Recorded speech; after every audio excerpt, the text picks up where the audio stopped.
Сайн мэцхан өрхөм зөвшөө та бүхэндээ орой мэндэ өшүүлье. Эрдэнэ телевизийн даваа гарагийн орой мэдээллийн хөтөлбөр эхэлж байна.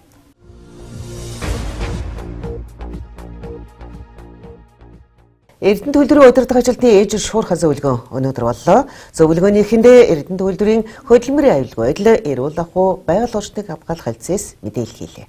Тайлант хугацаанд Эрдэнэ төлөвлөрийн хэмжээнд хөдөлмөрийн аюулгүй байдал, эрүүл ахуйн асуудлаар хэвийн ажилласан тухай мэдээллийг хэлтсийн дарга өглөө. Үүний дараа Эрдэнэ төлөвлөрийн тасралтгүй үйл ажиллагааг хангаа ажиллахад тоног төхөөрөмжийн найдвартай үйл ажиллагаа, ажилгчдын хөдөлмөрийн аюулгүй байдлын хангаа ажиллаж байгаа тухай мэдээллийг цехникчийн удирдлагууд мэдээллээ. Уул уурхайн салбарт олон жил үр бүтээлтэй ажилласан ган бөмбөлгийн цехийн кранчин Дамтны сүрэнгийн ариун жаргалыг тэргүүний уур хажинд цол тэмдгээр шагнасан шуурхай үеэр гардуул өглөө. Хаалганд нь хаалж, хүүдэнд нь хөрөөл, тэгэл энэ хүнд хүчээр ажлыг бол тэгэл ямар ч хэлсэн ард нь гардаг.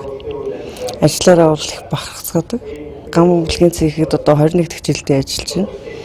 Одоо энэ хүндтэй шагналыг авч байгаад их баяртай байна. Энэ бол одоо тэгэл хамт олноос л олгож байгаа шагнал гэж ойлгож байна. Тий. Миний одоо нэг ажлыг үнэлцэл өгч байна. Өнгөрөх амралтын өдөр дулаан цахилгааны төвийн өргөтгөлийн ажилтай холбогдуулан тэг зогсолт хийж, агаарын шугамуудын анкрын холболтын ажлыг амжилттай хийж дуусгасан байна. Энэ ажилд Эрдэнэ төлөвлөрийн холбогдох цехникчүүд бүгд идэвхтэй оролцож, гар нийлэн хамтран ажилласанд баяртай байгаагаа үйлдвэрийн ерөнхий эрчим зүйч Төрөд мэдээллээ. Үйлдвэрийн цехникчүүд хавар зуны улирлын бэлтгэл ажлыг сайтар хангаа ажиллах нь чухал гэдгийг өнөөдөр болсон шуурхай зөвлөгөөний төгсгөлд Эрдэнэ төлөвлөрийн үйл ажиллагаа хариуцсан дэд захирал бөгөөд ерөнхий инженер Даваа Самбуу анхааруулснаар шуурхай зөвлөгөөн өндөрлөлөө.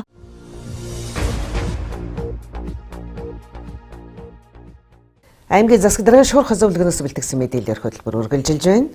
Шуурхай зөвлөгөөнөөр засаг дарга засвар үйлчлэгээний ажлыг шуурхай зохион байгуулах болон бүтээн байгуулалтын ажилд хяналт тавихыг үүрэг болголоо. 7 хоног тутам хуралдаг аймгийн засаг даргын шуурхай зөвлөгөөн шинэ 7 хоногийн эхэнд хуралдаж, өнгөрсөн 7 хоногийн хугацаанд хилтэц ягантлагуудын хийж хэрэгжүүлсэн ажил болон цаг үеийн асуудлаар мэдээлэл хийлээ. Уран цаг ирж байгаатай холбогдуулан шар усны үеэр буух асуудалд хяналт тавьж, цэргийн ангийн техник хэрэгслийг ашиглаж хаагдсан зам гүвээг нээх ажлыг үүрэг болголоо. Мөн малчтад тусалж шаардлагатай өвс дэжээлийг хөнгөлөлттэй өвнөр малчтад хүргэж ажилласан тухай Баян-Өндөр Жаргалан сумаас мэдээллээ. Түүнчлэн нэгдсэн үндэсний байгууллага Дэлхийн зүүн олон улсын байгууллагаас 27 айлд тус бүр $235 буцалтгүй тусламж олгожээ. Аймгийн хэмжээнд тулгамдаад байгаа асуудал болох агаарын бохирлыг бууруулах ажлын хүрээнд тоолор зоохнуудыг олгож байгаа болон хилтэц газрын удирдлагууд хийж хэрэгжүүлсэн ажлынхаа биелэлтийг танилцууллаа. Гэр орооллын нойлыг ариутгах ажлуудыг эрчимжүүлж хийж байна. Дэнж Эрдэнэ магаар нийтдээ 100 гаруй айл өрхүүдэд ариутгах талдваржуулалтыг хийсэн.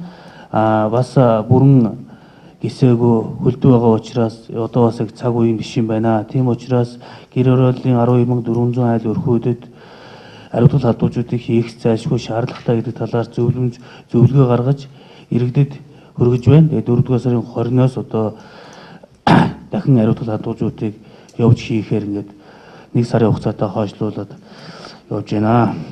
Мөн өнгөрсөн 7 хоног орлогыг орлуулан тооцох, амжиргааны дэвшин тодорхойлох, суурь судалгаатай холбоотой өрхийн дэвтрийг тулгах, газрын зурган дээр одоо бас бэлтгэл ажлуудыг манай багийн ажлуудаар ажлын албуудад дамжуулан бэлтгэл ажлыг хангууллаа. Мөн одоо аймгийн засаг дарга дэргэдэх агентлагуудын 2010 өнгөрсөн хугацаанд хийж хэрэгжүүлсэн ажил 16-аас 20 онд хийж хэрэгжүүлэх төлөвлөгөө бас танилцуулах хэрэгтэй уулзалтыг бас сайтар зохион байгууллаа. За энэ одоо дулаан цаг орж байгаа, дулаарж байгаатай холбогдуулаад энэ орон сууцнуудын тоглоомын талбай гэж нэг газрууд байна. Өнгөрсөн жилүүд нэлээдгүй их мөнгө төгрөг зараад байгуулчихсан. Одоо эргэл суухын аргагүй болцсон хэд хэдэн газрууд байна. За энэ талбай эзэн хийн тодорхой бол иргэд ч мэдэхгүй. Одоогоор бол хадагчуулах газар хариуцж байгаа. Тэгэхдээ миний авсан мэдээлэлээр л одоо хадагчуулах бол засвар үйлчлэгийг хариуцахгүй. Тухайн хийсэн компаниуд одоо хариуцах хугацаанд дуусаагүй байгаа мэн гэж ойлгосон тийм үү? За хэрвээ тийм бол за хотын засгийн алба орон нутгийн эмчийн газрын хариуцагчдаар нь засвар үйлчлэгийг одоо яаралтай хийлгүүл. Одоо дулаарч хүүхдүүд эцэгчүүд гаднаа тоглоомын талбай дээр гарах асуудлууд болж байна. Одоо энэ үйлчийн эвдэс үүтгэсэн юмнууд дээр чинь өсөл байдал хүндлэл байдалтай тоглоомын талбай нууч. Тэгээ хизээнээс энийг одоо тогтоолох өөрийн мэдлэлтэй аваад хамгаалалт арчилтыг явахыг хариуцагч байгууллагуудаар нь одоо хамгаалалт арчилтыг хийлгээ. Энийг тодорхой болгоод иргэдэд бид мэдээлэл өгөхгүй учраас иргэд бухимдаад байгаа шүү. Шуурхай зөвлөгөөний төгсгөлд иргэдтэйгээ нээлттэй харилцах, тэдний санал бодлыг сонсож засвар үйлчилгээний ажлыг мөн Шуурхай зохион байгуулан бүтээн байгуулалтын ажилд хяналт тавихыг үүрэг болголоо.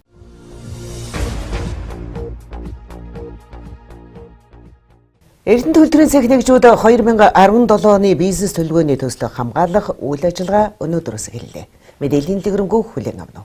Эрдэнэ төлөвлөрийн бүтцийн нэгжүүд 2017 оны бизнес төлөвлөгөө буюу үйл ажиллагааны төлөвлөгөөний төслөө удирдамжийн дагуу боловсруулан үдэж хавцлан эдийн засгийн хэлтэст ирүүлжээ. Ингэсний дараа 2017 оны үйл ажиллагааны төслөө хамгаалах юм а. Энэ үйл ажиллагаа өнөөдрөөс эхэллээ. Өнөөдөр ил урхай, авто таврын байгууллага, баяжуулах үйлдвэрийн удирдлага, эдийн засгийн алба болон холбогдох мэргэжилтнүүд оролцож төлөвлөгөөний төслөө хамгааллаа. Үндсэндээ бол эхний 3 цех буюу үндсэн цехүүд орлоо. Хөдрийн ил урхай, баяжуулах фабрик, за авто таврын байгууллага гэд 3 цехүүд орсон. За эндээс аваад үзэхэд бол ер нь цехүүд маань бас сайн бэлдсэн байна. За энэ бэлтгэлийг хийхийн тулд манай хэлцээс бол бас өмнө нь цехийн удирдлагууд, хэлцээ эдийн засгийн нарын дунд бол одоо үндсэндээ бас сургалж явуулсан. Энэ сургалтын дээр ямар зорилтууд дэвшүүлж байгаа цех нэгжүүд энэ зорилтоо хэрэгжүүлэхийн тулд ямар үйл ажиллагаа төлөвлөх ёстой, тэр нь одоо яаж цаашдаа гүйцэтгэлийн гол үзүүлэлт болж хэмжигдэх ёстой. Энэ гүйцэтгэлийнхаа гол үзүүлэлтийг шагнал урамшуулалтаа хэрхэн яаж уялдуулах ёстой юм гэсэн ийм иж бүрэн системтэй ажил зохион байгуулагдаж байгаа. Өмнө нь бол иймэрхүү ажлууд бол хийгддэг байсан. Бид бол цех нэгж хамгаалтыг бол цех дээр нь очиод аль эсвэл өөрсдөө урьж ирээд хамгаалуулдаг байсан бол энэ жилээс бол нэлээд өргөн хэмжээнд энэ үйл ажиллагааг бол зохион байгуулж байгаа. Сая би хэллээ. Аливаа зүйлд бол их олон талаас нь одоо тооцоотой, судалгаатай ингэж оролцох ёстой. За нөгөө талаас их юм бол энэ бодлогыг авч явж байгаа хэлтсүүдийн уялдаа их сайн байх хэрэгцээтэй байна. За хоорондоо өртгөө солилцох цехүүд байгаа. Энэ өртгөө одоо хэрхэн яаж солилцох уу гэдэг зүйлүүдээр цех нэгжийн хамтын ажиллагааг бас өөр төвшөнд гаргах гэж байна шүү дээ, тийм ээ. За энэний ажлыг бол өнөөдөр эхэлчихэд ингэ явж байна. Эрдэнэ төлөвлөрийн бүтцийн нэгжийн 2017 оны үйл ажиллагааны төлөвлөгөө хамгаалалт энэ сарын 29-нд дуустал үргэлжилнэ. За маргааш дулаан цахилгааны төв, цахилгаан цех, эрчим хүчний цех, холбоо мэдээлэл технологи автоматжуулалтын цех, засвар механикийн завод, засвар монтажийн цех, геолог хайгуулын ангийн хамт олон ерөнхий захиргааны 1-р байрны 4 давхрын хурлын танхимд төлөвлөгөөгөө хамгаална. Маргааш 14 цагаас ерөнхий захиргааны 2-р байрны 103 тод хилцээрийн танхимд тээвэр логистикийн алба, чанар хяналтын хэлтэс, лаборатори судалгааны төв, бөмбөлгийн цех, төслийн менежментийн хэлтэс, технологийн сургууль, үйлчилгээ, аж ахуйн алба, эрдэнэ совиллын цогцлбор, спортын ордны хамт олон 2017 оны үйл ажиллагааны төлөвлөгөөгөө хамгаалах үйл ажиллагаа явагдах юм байна. 3 дугаар сарын 29-нд Эрдэнэ төлөвлөрийн нийгмийн цехүүд 2017 оны үйл ажиллагааны төлөвлөгөөгөө хамгаална.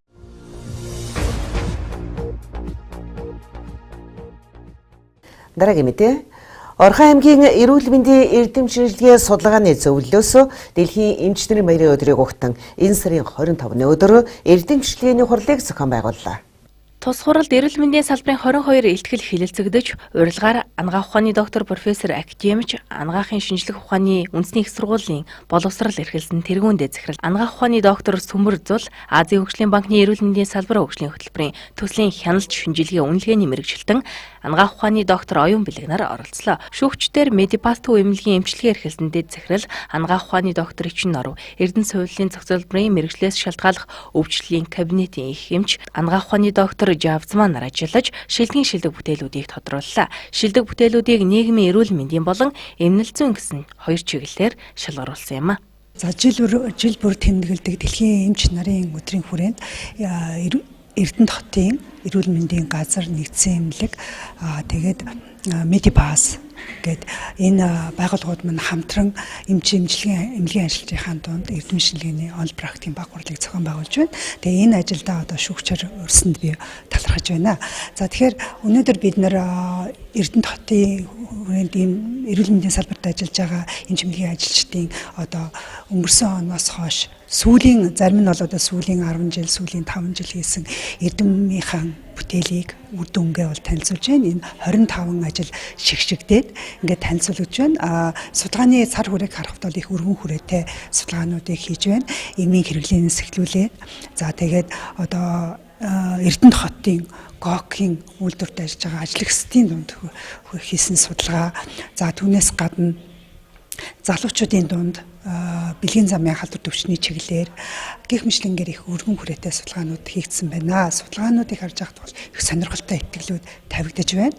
Ялангуяа одоо шийдвэр гаргагчдад үр дүнгийн ашиглахаар практик ажилд нэвтрүүлэхээр түүнээс гадна одоо олон нийтэд мэдээлэл сурвалжлагаанд өргөн хүрээтэйгээр ашиглахаар ийм үр дүнгууд танилцуулагдж байна. Нийгмийн эрүүл мэндийн чиглэлээр бүтээлээс тэргуун байранд эрүүл мэндийн газрын мэрэгчлэн Болор Эрдэнэ цэцэрлэгийн хүүхдийн тоглоомын эрүүл ахуй аюулгүй байдлын үнэлгээ бүтээл тэргуун барь эзэлж дэд байранд бүсийн онцлогоо эмчилгээний төвийн эмч Цэнд Баяр, Номин Цэвлмаа нарын 15-аас 34 насны оюутан залуучуудын дундах бэлгийн замын халдвар төвчөнд өртөх эрсдэлт зан үйлийг үнэлж өвчлөлийг илрүүлэх нь бүтээл орсон бол тусгай байранд Эрдэнэ соёлол цогцлбарын эмч Хулангийн хөдөлмөрийн хэвийн бус нөхцөлд ажилладаг ажилчдын дундах бодисын солилцооны хам шинжийн тархалт судалгааны ажил эзэлсэн юм а. Харин эмнэлэг зүйн чиглэлээр Медипас эмнэлгийн эмч Цэрэн тогтох Шагдар сүрэн Болормаа, Болор тунгалаг, Отхон тунгалаг, Инхцээ Баяр жаргал, Сэлэнг Цэцэгмаа Даваад орч нарын Орхон аймгийн хүн амын гепатит Б болон С вирусын тархалт онцлогоо эмчилгээний үр дүн илтгэл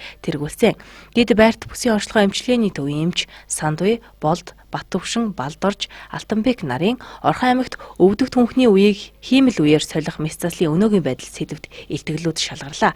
Тусгай байранд эрүүл мэндийн газрын мэрэгжилтэн мөнхцөг бүсийн онцлогоо эмчилгээний төвийн эмч Дуламжав Туяа нарын дотрийн тасгийн 2013-аас 2016 оны цус цусан бүтээгдэхүүнийг хэрэглээг судлах нь гэсэн судалгаанууд тус шалгарч залуу судлаачаар нийцэл өрхийн эрүүл мэндийн төвийн эмч Бадраас шалгарч томуу төс төвчин түүнээс үүдэлтэй 2 дахь халдварын үеийн антибиотик эмийн зохистой хэрэглээг судалсан сэдвээр илтгэл хэлэлцүүлж амжилттай оролцлоо.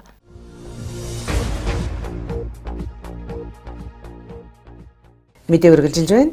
Эрдэнэ үйлдвэрийн техникчийн удирдлагуудад амралтын өдрүүдэд ажлын байранда эргүүл шалгалтыг тогтмол хийж, гарч болзошгүй гэмт хэрэг хулгайн асуудлаас өргөсөн сэргийлж анхаарал болгоомжтой байхыг Эрдэнэ үйлдвэрийн гэрээ цагдаагийн хэлцээс анхааруулж байна.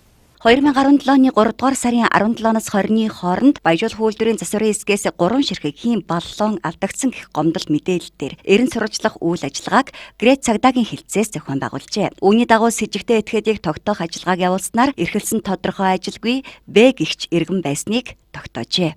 Үйлдвэрийн C хэсгийн дарга нар холбогдох албан тушаалтангууд одоо сэрэмжлүүлэг маягаар хэлэхэд бол мэрсээр бол жижиг хулгайнууд бол гараад байна. Эдгээр хулгайнуудын гол шалтгаан нь ямар өдрүүдээр гараад байна гэхээр амралтын өдрүүдээр хараа хяналт жоохон суларсан тийм өдрүүдээр хулгайн гэмтэргүүд гарах магадaltaй байна. Ийм сэрэмжлүүлж C хэсгийн дарга нарт хэлэхэд бол амралтын өдрүүдээр бол хараа хяналтаа сулруулахгүй байх талаар бол анхааруулж байна. За тэгээд сая бол Баяжуул фабрикаас бол 3 ширхэг боллон улгаад алдагдсан гэх дуудлагаар маань цагдаагийн албаагч нар ажилласны үр дүнд эрхсэн тодорхой ажилгүй иргэн үйлдвэрээс 3 ширхэг боллон хулгай хийх гэж байгаад үйлдэл дээр баригдсан асуудлыг бол шалгаж байна.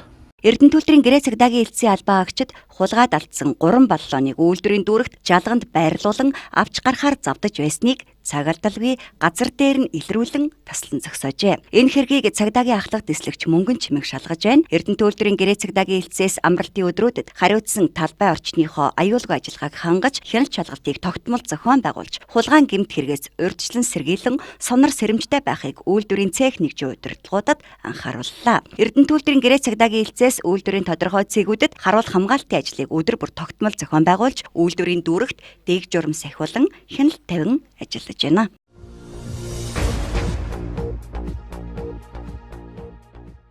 Мэдээ үргэлжилж байна. Автотеврийн байгууллагын зуршиг тээврийн хэсгийн хамт олон ажилчдаа чөлөө цагийг зөв боловсон өнгөрүүлэхэд анхааран олон төрлийн тэмцээн уралдааныг тогтмол зохион байгуулдаг. Энэ удаад тус хамт олон караоке тэмцээн зохион байгуулж ажилчдаа авиас чадварыг илрүүлэн ажилчдаа гэрүүлтэй нэг өдрийг хамтдаа өнгөрүүллээ. Эрдэнэ төлөвлөрийн найдвартай тасралтгүй үйл ажиллагааг ханган ажиллахад чухал үүрэг гүйцэтгэдэг авто тээврийн байгууллагын зорчигч тээврийн хэсэг ажилчдынхаа дунд бүтэн жилийн турш урлаг спортын үйл ажиллагаа зохион байгуулж ажиллахаар төлөвлөжээ. Сар бүр нэг ажлыг зохион байгуулахаар ажиллаж байгаа тус хамт олонны 3 дахь удаагийн тэмцээн нь караоке дууны тэмцээн байлаа. Тэмцээний шүүгчдээр Уур хачин соёлын ордны дуу үжгийн эрдэнэт чуулгын дууч Монгол Улсын соёлын тэрэгүний ажилтан амар төвшин дуучин Дагийн ман нар ажиллалаа. Зорчигч тээврийн хэсгийн 47 жолооч Эви, Аялгуу, Баатар, Бид чадна гэсэн 4 багт хуваагдан аядуугаараа өрсөлдлөө. За энэ өнөөдрийн хамтлагийн зохион байгуулагдаж байгаа караоке дууны тэмцээн манай хэсгийн 3 дахь ажил. Ерөнхийдөө бол сар бүр нэг ажлууд ингээд хамтлагийн дунд спортын, урлагийн ингээд ажлууд зохион байгуулахаар хэсгийнхаа жолооч нарын ингээд урлаг спорт нас хөөстэй чадвараар ингээд 4 хэсэг хуваацсан. Ингээд 4 хэсгийн хооронд нь ингээд өрсөлдүүлж байгаа. Тэгээд жилийн эцэст үр дүнгээ гаргаад тэгээд аль хэсэг тэргүүн барилсан дээр хэсэг маань одоо тухайн хэсгийн маань шилдэг хам одоо баг болж шалгарах юм учиртай. Ерөнхийдөө бидний зорилго бол 17 онд одоо байгууллагынхаа шилдэг одоо хамт олон болох юм зорилгыг урдаа тавиад ингээд ажиллаж байгаамаа. Манай авто тээврийн байгууллагын зорчигч тээврийн хэсгийн хамт олон 17 оныхоо төлөвлөгөөг боловсруулаа тийм ээ. Зорилго нэлээд бас хамт олон бүрдүүлэх мөн хамт олонныхоо дунд олон төрлийн тэмцээн уралдааныг хийж байгаамаа. Энэ тэмцээн бол одоо 3 дахь тэмцээн явагдаж байгаа. Жилийн турш явагдана энэ тэмцээнүүд. Тийм учраас эхлээд бид нар Бялдаардын тэмцээн, дараа нь Шатар даамын тэмцээн явагдсан. Одоо бид нар караокегийн тэмцээн одоо хэсгийн дунд ингэж явж байгаа.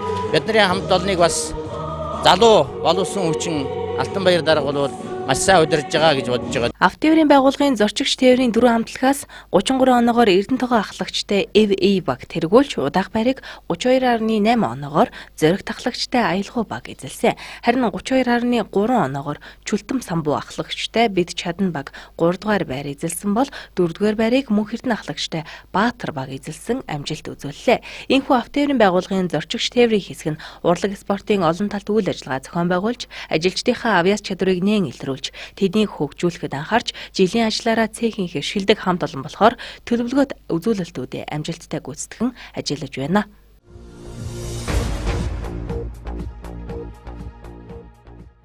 Манай мэдээллийн хөтөлбөрөөр зочны ярилцлагын цагаар үргэлжилж байна. Зочинтой сэтгүүлч би баярлалцсан.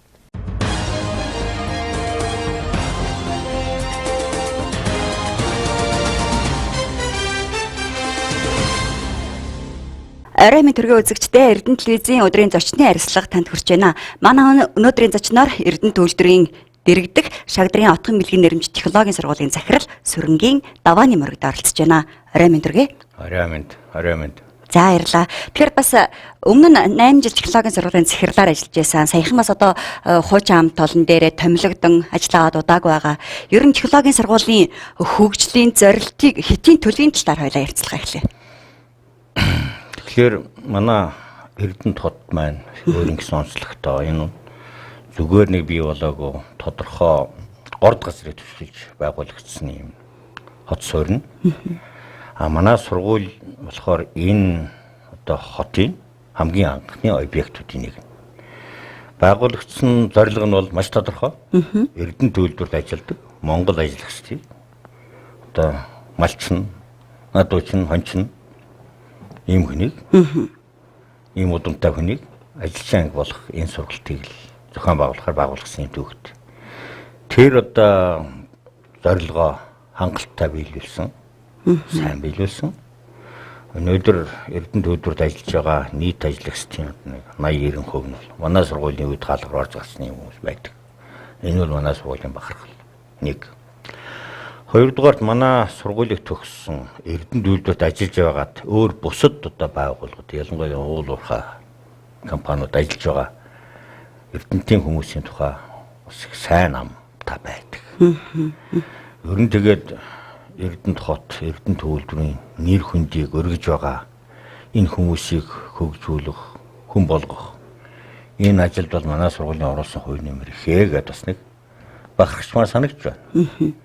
Нөгөө талд нь ирээдүгөө хараад бодохоор манай сургуулийн өнөөдрийн байж байгаа байдал бол ирээдүйн шаардлагыг бол хангах боломжгүй байна гэдэг нь бол харагддгийг. Тэгээд одоогоос 12 жилийн өмнө Эрдэнтийн нугааны дэргэд эрдмийн нугаа сүндэрлүүлцэх хаягдаг.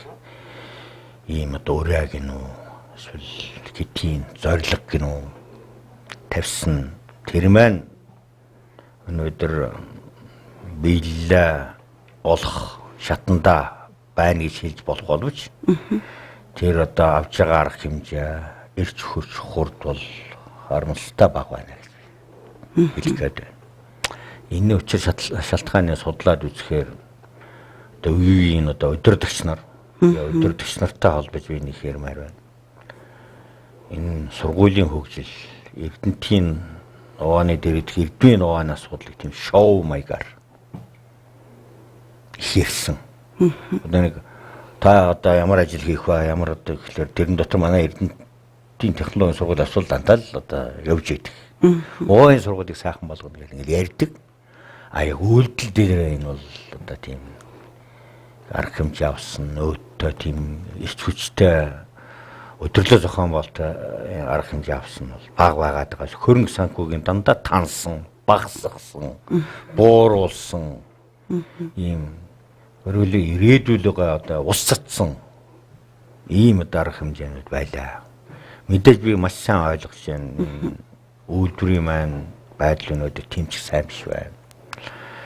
Монгол орны нийгмийн эдийн засгийн байдал тийм ч сайн биш байна.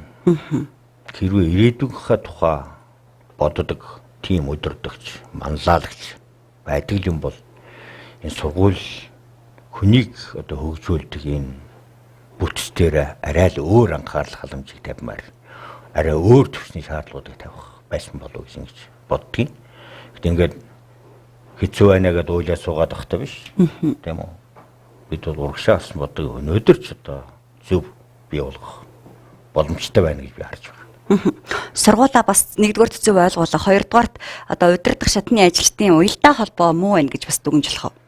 Тийм шүү дээ. Ер нь бол одоо миний уртлын удирдлага одоо миний шав Эрдэнэтийн дэд удирдлагатай одоо энэ бага одоо байдлыг ойлгуулж чадсангүй. Энэ Эрдэнтийн нугааны дэргэд эрдмийн нугааны ач холбогдлыг сайн ойлгуулж чадсангүй. Тэгээд одоо энэ одоо хөрөнгө санхүү тэг бүтээн байгуулалтын ажил харахны эхлэхгүй байгаа гэдэг нь бол энэтэй л холбоотой. Тэгэхээр бид алин болгон бид юм хөлдсөнгөө байх уу? Яагаад? Энэ Эрдэнэт хотын 100 мянган хүний амьдралын асуудал бол тун даруйхан яригдж эхлэв шүү. Өчигдөр орой телевизээр налаахын ард түмний байдлыг ярьж байна л та нар сонссон байх гэж бодож байна. Ядуурл ажилгүйдлэх байна гэсэн байсан. Бид тэрний араас явж мэдхээр тийм байж шүү.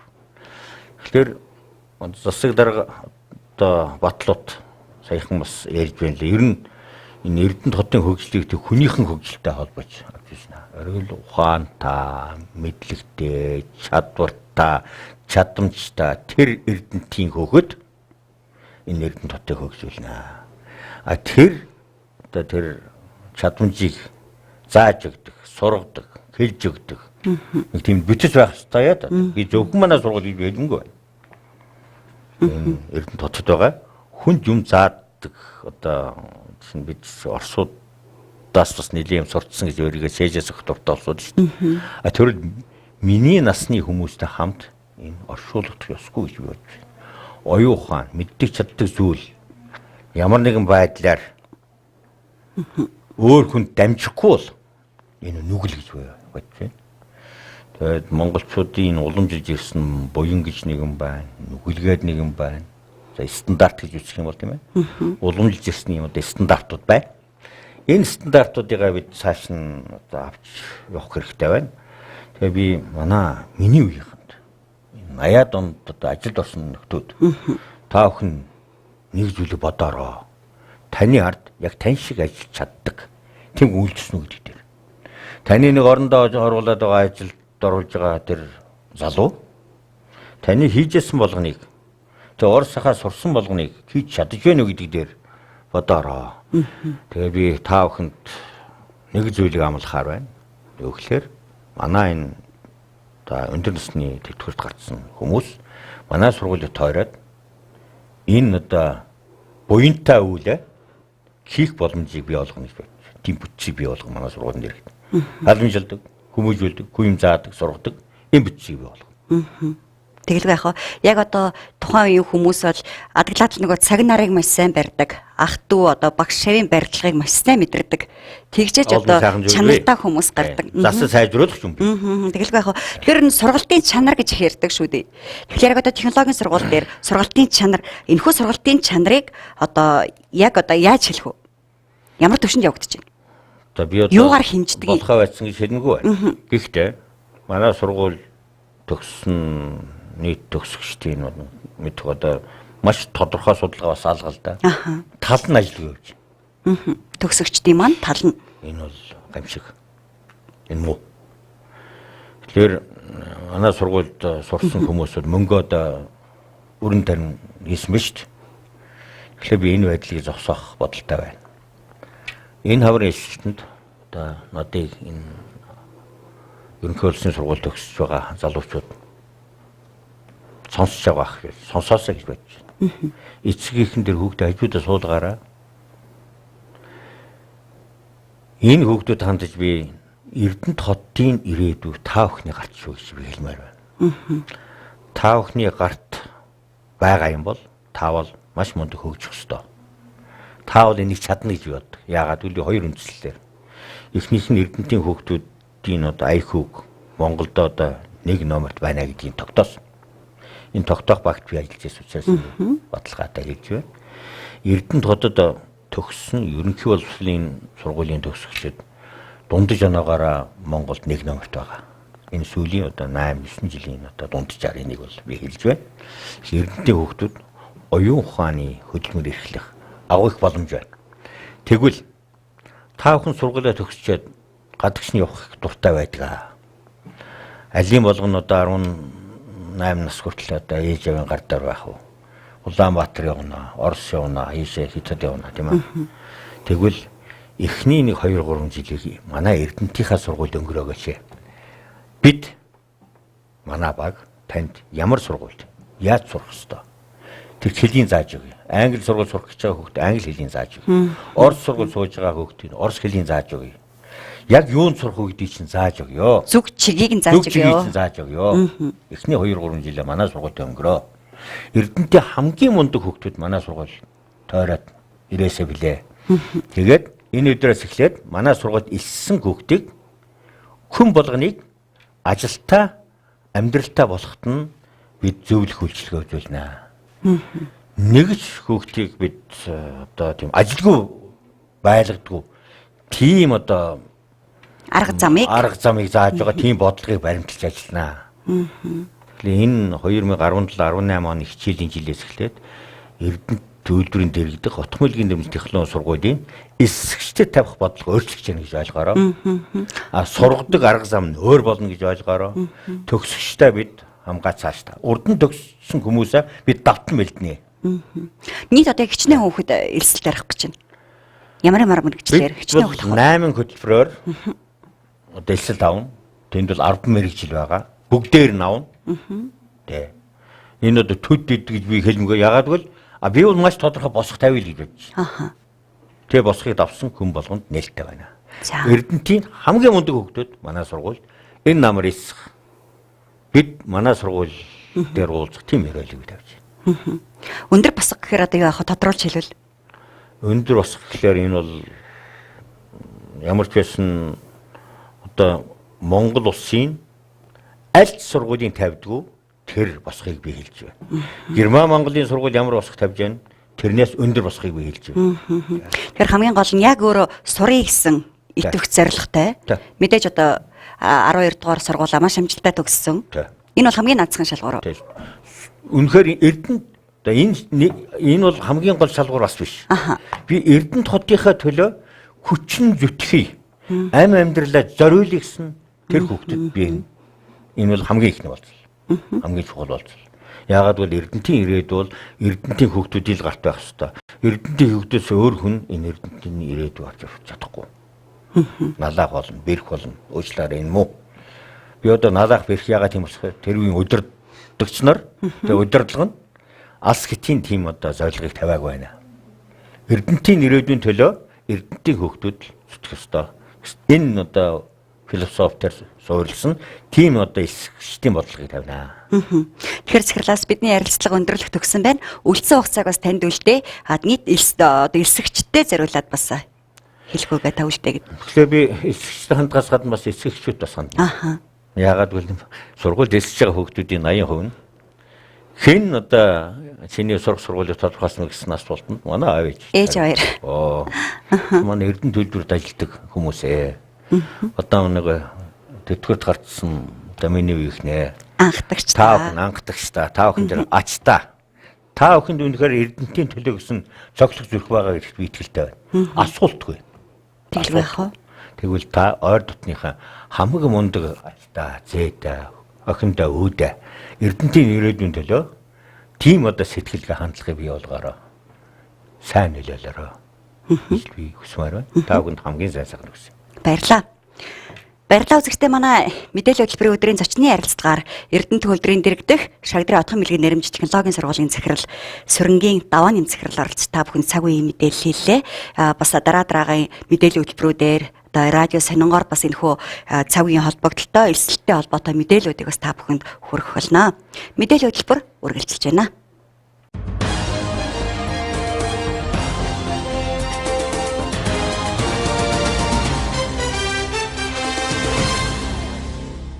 Зочин сэтгүүлч хоёр та баярлалаа. Одоо та бүхэн үргэлжлүүлэн улс орн болон дэлхийд дахин дөрвсөн онцлог үйл явдлын талаарх мэдээллийг цаг мууцнаас бэлтгэснийг хүлээн авна уу.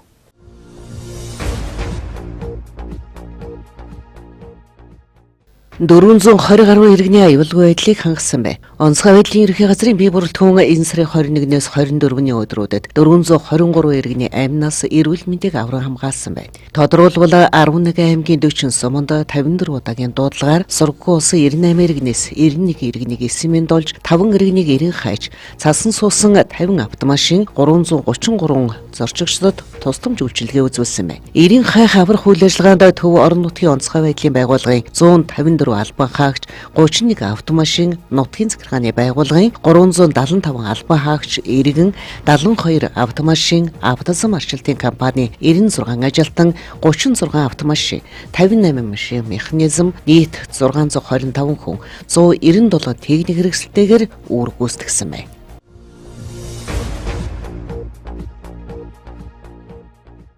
Монгол Маялтын харилцааг боловсрол соёлын чиглэлээр хөгжүүлнэ.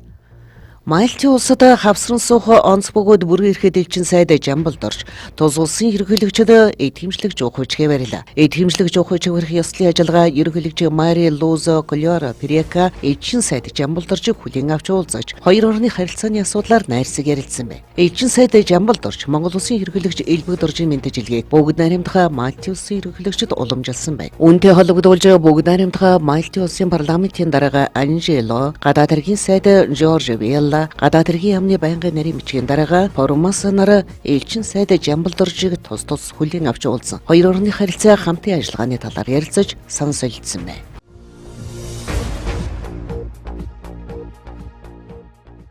Хүүхдийн мөнгийг нөхөн олгохгүй. Эх сарын 5-нд эхлэх улсын хурлын хаврын ээлжиж хуулганаар энэ оны улсын төсвийн төслийг хэлцлээ. Энэ оны төсвийн тодтголыг хэлцхийн сацсуу 2018-2019 оны төсвийн төсөөллөгч давхар хэлцэнэ. Эдгээр хуулийн төсөлд хүүхдийн мөнгийг нөхөн олохгүй байхаар заасан байна. Эдийн засгийн нөхцөл байдал хүндэрсэн тул 18 нас хүртэл насны хүүхэд бүрт олгодог 20,000 төгрөгийн тэд хэмжээ хамар хүрээг хумьсан. Зөвхөн зорилтод бүлгүй хүүхдүүдэд энэ мөнгийг олгох шийдвэрийг засгийн газраас гаргасан юм. Харин үлдсэн хүүхдүүдэд 2019 онд нөхөж олгоно гэсэн хүлээлт иргэдийн дунд үүсэт байсан юм. Улсын хурлынх Монгол Ардын намын бүлгийн гишүүд энэ асуудлаар өөр байр суурьтай байсан ч нөхөн олохгүй хар шийдвэрлэлээ.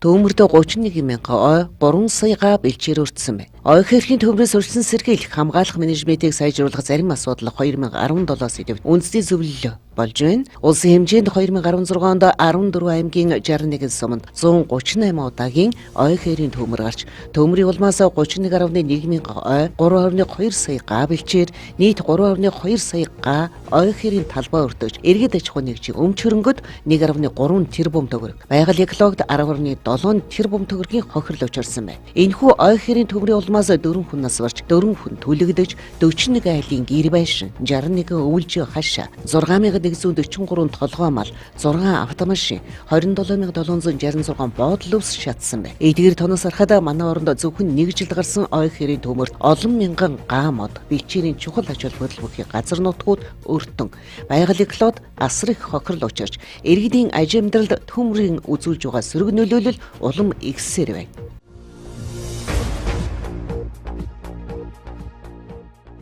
Үндэсний шигшээ багийн тамирчид тангараг өргөлөө. Спортын төв орны А танхимд дэлхийн спортын тавцанд Монгол улс 2017-оос 2020 он төлөөлөх үндэсний шигшээ багийн тамирчид дасгалжуулагчид тангараа өргөлөө. Байнгын шигшээ багт чөлөөт бокс, жудо, бокс, байтгарав, хүндийн өргөл, тайквондо, цан, хөнгө атлетик, саксон бомбог, биатлон, тэшүүр, пара байт харва, пара жудо, пара пауэрлифтинг, пара хөнгө атлетик, пара буудлага, пара тайквондо, пара цан гэсэн спортын 18 төрөлд 160 орчим тамирчин дасгалжуулагч байнгын бус шигшээ багт чөлөөт бокс, жудо, бокс, байтгарав, хүндийн өргөл, тайквондо, пара жудо, пара хөнгө атлетик, пара буудлага гэсэн спортын 9 төрөлд 140 орчим тамирчин сонгогдож тангараг өргөсөн юм. Үндэсний шигшээ багийн тамирчдын тангараг өргөх ёслолд боловсрол соёлын шинжилгаан спортын яам, биеийн тамир спортын газар, Монголын паралимпийн холбооны удирдлагууд оролцсон байна.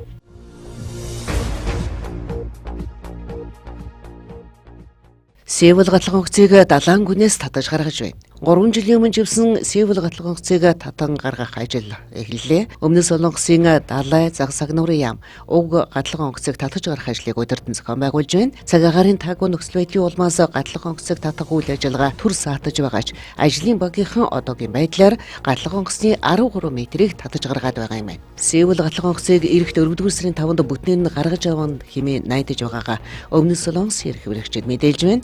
Сеул гатлан онгоц 2014 оны 4-р сарын 16-нд тус улсын өмнөд эрэгт хөмөргөн живсний улмаас 295 хүн амьд. Амиа алдсан хүмүүсийн олонх нь сургуулийнхаа аяллаар явж байсан ахлах сургуулийн сурагчид байсан мэлээ.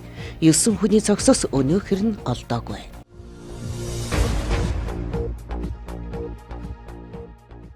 Мэдээллийн хөтөлбөрөөр төгсгөлд хотуудын ойрын 3 хоногийн цаг агаарын мэдээ арилжааны банкудаас ирүүлсэн баялуудын ханшийн мэдээллийг хүргэе.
Эрх мөсөштэй. Эрдэнэ телевизийн даваа гарагийн орой мэдээллийн хөтөлбөр өндөрлөж байна. Бидэнтэй хамт байсан үзэгчид та бүхэндээ баярлалаа. Та бүхнийхээ маргааш ажилд амжилт хүсье. Баяртай үзэгчид.